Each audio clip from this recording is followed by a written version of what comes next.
Good morning everyone. ज्ञान के गोट के इस सीरीज को आगे बढ़ाते हुए मैं राहुल वर्मा और दिलेश्वर साहू सर के साथ आप सभी का स्वागत करता हूं।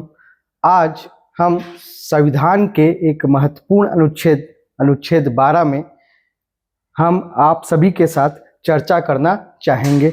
तो मैं शुरुआत इसका करना चाहूँगा श्री दिलेश्वर साहू सर जी से कि अनुच्छेद 12 क्या है, उसके अंतर्गत क्या क्या आते हैं, क्या क्या प्रावधान किए गए हैं, उसमें हम चर्चा करते हैं। तो दिलेश्वर सर जी, ये अनुच्छेद जो 12 है उसमें कौन सा विषय बताया गया है? सर, अनुच्छेद 12 के तहत राज्य की परिभाषा बताई गई है, जहां पर राज्य का मतलब सर एक निश्चित भूभाग से नहीं है। अच्छा। जैसे छत्तीसगढ़ राज्य, मध्य प्रदेश राज्य, ऐसा राज्य की परिभाषा नहीं बताई गई सर। यहाँ पर राज्य का तात्पर्य एक संस्था से है जी।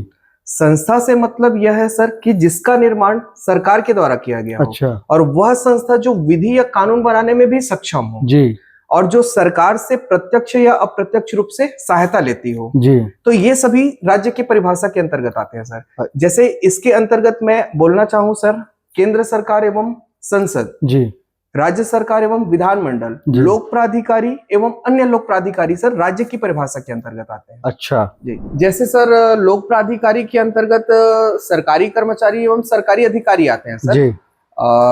अन्य लोक प्राधिकारी के अंतर्गत नगर निगम, जिला बोर्ड इत्यादि संस्थाएं, जैसे सरकारी संस्थाएं आते हैं। लेकिन इसमें सर मैं देखा हूं जहां तक से बहुत सारे विवादास्पद विषय आए हैं सर जी।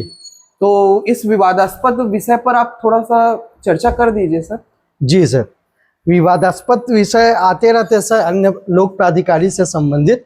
जैसे पहला अगर केस का बात करूं, 1950 का ये केस है, शांताबाई वर्सेस मद्रास यूनिवर्सिटी का केस है। इसमें शांताबाई ने एडमिशन लिया मद्रास यूनिवर्सिटी में, और लेकिन मद्रास यूनिवर्सिटी ने उनको एडमिशन नहीं दिया जी।